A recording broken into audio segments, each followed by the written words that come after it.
The New York Jets have made a flurry of moves in free agency, so let's bolster their roster even further in this 4-round mock draft in today's episode of Best Available.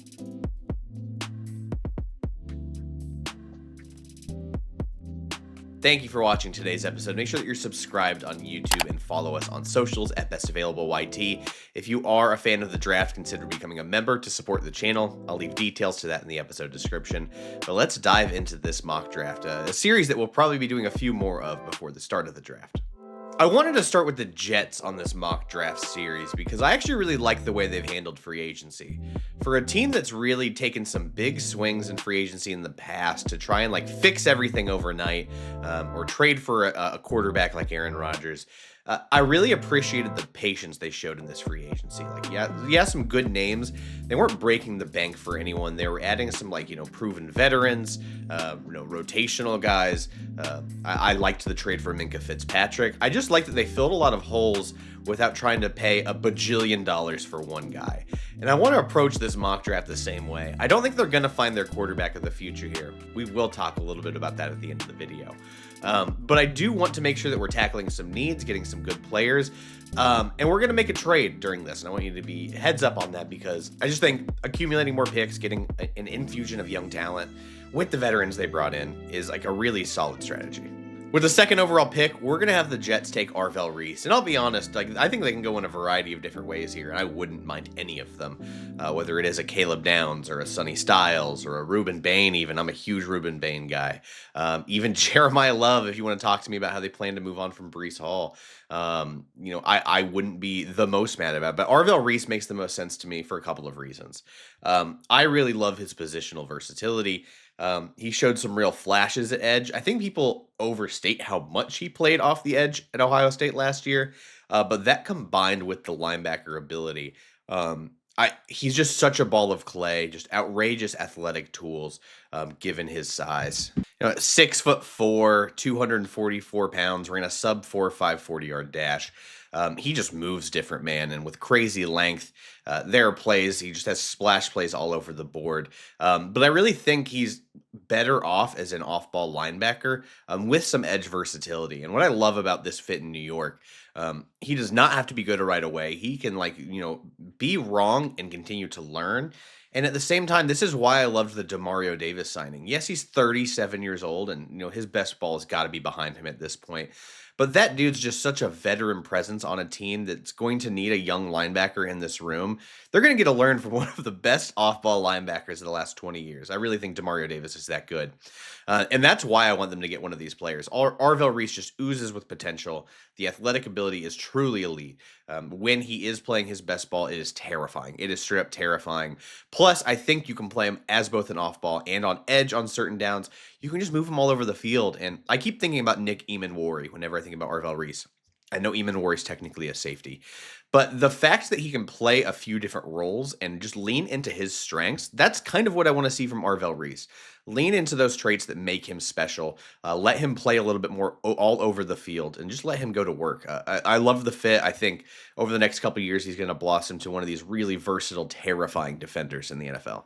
I'm looking at the picks at 16, and honestly, Mekhi Lemon would be a worthwhile pick. There's a couple other guys I'm looking at there. But at this point, we're talking about, I don't want to make the big splashy draft picks when I could trade back, accumulate another day 2 pick, and really continue to build this roster. And the Browns on my mock were interested in moving up 8 spots. I'm trading back to 24. I'm going to get a 3rd-round pick at 70th overall in it. I'm going to be absolutely thrilled with that pickup. And then we're going to move forward, picking at 24. And instead of getting a Mekhi Lemon, which, yeah, I know would be exciting, I got a real tough nose slot that can place him outside, and that's Omar Cooper Jr. out of Indiana. I love everything about his game. I love both IU receivers, frankly. A little surprised Elijah Surratt hasn't gotten as much hype as Cooper, because I think they're both very, very useful players at the next level. But I see why people are obsessed with Cooper. This is a outside slot guy, really, really tenacious in run blocking. And if you've ever watched this channel, me personally, I think it's one of the most critical parts about wide receiver play that gets way too overlooked is guys being able to throw their face into run game. And from these clips you're watching, man, Cooper loves to block in the run game. But even besides that, like he can decelerate really well. He's really dangerous after the catch, making guys miss, breaking tackles. And then from the Penn State game and just a few other catches, like his body control at the catch point is great. Like there are some contested catches where maybe he's not aggressive enough because he's not the biggest or longest guy in those jump ball situations. But man, when he's able to get his hands on the football and contort his body to just stay in bounds, like it's really impressive. He does a lot really well. This is such a fun kind of slot player that's going to also help open up things in the run game. I'm a huge fan of his. I'm thrilled to see that people are paying attention to him. And I think instead of Lemon at 16, getting Cooper at 24 plus a third-round pick, that's a huge win in my book. The Jets signed Dylan Parham, likely to compete for the starting left guard job, and that's a perfectly adequate signing to sign, a average to decent starting guard at the NFL level. But with the 33rd pick, let's give him some competition to fight for that starting job by drafting Emmanuel Pregnon out of Oregon. Frankly, I am much higher on Pregnon. It took me until finally giving up and admitting that Ioane is interior lineman 1 in this class. But for me, Pregnon is right behind him. This is a guy is really big, really strong upper body, barrel chested, and he's got some mean streak. When he's in pass pro and there's no one in his zone, he is looking for work and he is going to punish someone that's trying, to help out a teammate and also just make someone a little silly. That shows up in the run blocking. Especially on duos or combo blocks. This is a guy that displaces and, generates tons of push in the trenches. And I really enjoy watching that. And I think he's a bit more fluid than people are giving him credit for. People are saying that he's awfully stiff, but I think he does a nice job, especially climbing to the second level, being able to, latch on to guys and then drive them out of the play. He can react to inside out moves. And I might have some concerns about overall lower body strength. Some balance, getting caught lunging, but the toughness and the ability to move bodies, man, like I don't think you get a lot of these guards, especially in round 2 of most drafts. I think it's a really fun, exciting addition to an offensive line that they're figuring it out, man. Like on the out, I'm sure Jets fans already know it, but they should be really excited about these 2 offensive tackles. And I hope the rest of the league is paying attention because if you can bolster that interior with these 2 young tackles, this offensive line is trending in the right direction. And I just really love how the Jets have been building it. 2 firsts and 2 seconds. So what a world the Jets are living in right now. This must be, really exciting for Jets fans, and I can see why. But with the 44th overall pick, I want to address that cornerback room. Obviously, losing Sauce, pretty big departure for the defense. And I'm going to go with Keith Abney out of Arizona State at 44. Personally, I think he is more of a slot, but I actually trust him to play either outside or in that nickel role for a defense. Really fascinating story. He was like a national champion speed skater as a kid. So that movement skill and bend is something really natural for him. And it shows on the tape. What I really appreciate is that he's got really good feet to mirror in man.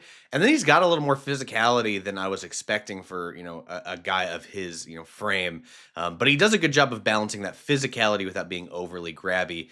So he's got all of that going for him in man. And then when it comes to zone, he's just got really good instincts.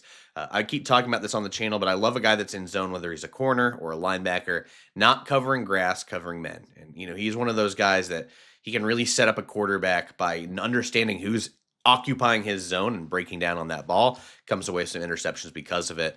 He just got really, really good eyes in zone coverage. At least from what I saw on tape, I think the limited length worries me a little bit. Sometimes it looks a little stiff going from a back pedal to triggering downhill.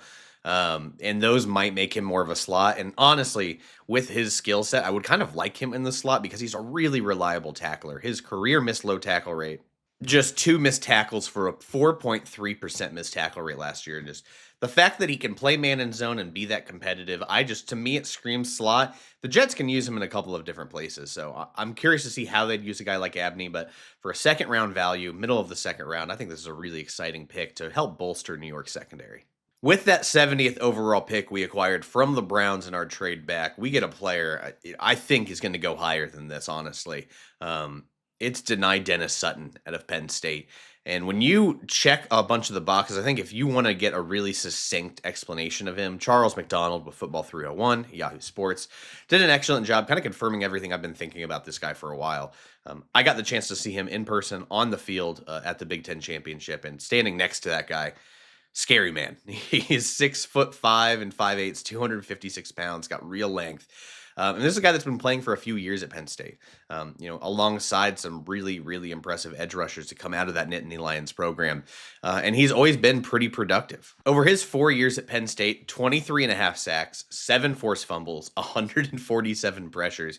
And it felt like he was just slowly improving each and every year with that size. He is more of a power rusher, but he flashes some burst and some bend at that large frame. He is clearly a really good athlete that just keeps getting better and better. I think he's improving as a run defender. And this just checks so many boxes for me. Like he's only 22 years old. He has a ton of playing time for a Big Ten program. He's giant. He's athletic. This is one of those guys that you draft in the third round. His floor is quite high. I feel like this is a guy that's an immediate contributor, and he doesn't have to be a starter. This can be a rotational edge that can play some early downs, give you some pass rushing juice. But when you get a guy like this with this athletic profile and that production, that just feels like a home run pick. Even if you're drafting him in the second round, this is a guy I think could go earlier than we're talking about because Penn State had such a down year. But I've been a huge fan of Dennis-Sutton. He was a 5-star recruit out of high school for a reason. This is a guy to keep your eye on. This is going to potential pro day, show out. This is a guy that has a chance to be a real late riser in this draft process. One more pick. It is the 4th round. It's the 103rd overall pick. And I need you to calm down before I say it. I know the comments are going to come. They're going to freak out. Take a deep breath. I'm taking Drew Allar, the quarterback. Don't be mad. Don't be mad. Did I give you a quarterback early? No. I'm taking him in the 4th round because I think this is one of the most low-risk quarterback moves they can make. Yes, they've brought Geno Smith in, but drafting Allar doesn't prevent you from taking a quarterback next year if things go poorly. And at the same time, the upside on a pick like this really is legit. I'm convinced Drew Allar still doesn't really know how to play quarterback after the offensive system he had to play in at Penn State, but the tools are so clearly there for this guy. Like, we're talking about a 6'5", 230-pound QB with really, really good arm strength. He's talented and athletic enough that he can throw from different arm angles. There's some flashes of him throwing under duress or throwing with anticipation. The problem is, the lower body mechanics were a mess at Penn State. I don't understand how they developed him with the offense they ran. He was one of those guys when things got bad, the composure dropped and he started making more and more mistakes. And for me, that's a pretty big red flag for a quarterback. But we're not asking him to be a starter or ever be a starter. But I love the pick here. It's outside of the top 100. I don't feel as bad about it. You get a quarterback on a cheap deal. You can develop him behind a veteran. And if you have the right quarterback coach and offensive staff in place, this is a guy, if he can work on his lower body mechanics, decision-making, understand the highs and lows of playing the position, he's too talented to not be a starter in this league. That is if the development is correct, and it doesn't have to be. Maybe he's just a backup that has to fill in when something goes on wrong, and you can kind of chaos max there and just lean into his arm strength, let him rip it. I get why he's frustrating. I get why people can't stand him, and I imagine there's some East Coast fans watching this Jets mock that are upset about this pick, and I kind of get it, but for the fact that you can get a quarterback in case something happens to Geno, have potentially a long-term backup, or at best have a guy that develops into a pretty damn good, talented starter, I think it's worthwhile. Again, do not be mad about this. It's a 4th-round pick. If you get mad, just look at all the other picks I gave you guys. I think this was a rock-solid mock. And that's going to do it for the mock draft. Here are your picks. That trade back gives the Jets an extra selection in the first 4 rounds. If you're wondering why am I only doing 4 and not 7, listen, man, I've watched 140 prospects at this point. I'm not going to be able to tell you with confidence who I like with the 222nd pick or wherever the Jets are picking later in the round. So I always like to try and bring honest analysis to this instead of just reading things and, looking at some stats. So these are all guys I've scouted, and I think this is a great way to continue building up the Jets roster. I'm really excited about the moves they made in free agency. I think this team's heading in the right direction. If they can accumulate some more premium talent in the draft, this team's going in the right direction. That'll do it for today's episode. If you want more of these community mocks, let me know in the comments who you want to see next, and we'll consider some of those for the future episode. And then let me know what you think about the picks, what you would have done differently, especially Jets fans. I know you guys got some real opinions on this, and I'm excited for you, honestly. Having a pair of 1st and 2nd round picks in a draft is a good way to build out a roster. So we'll see you later this week on Best Available. Thank you so much for watching. Take care.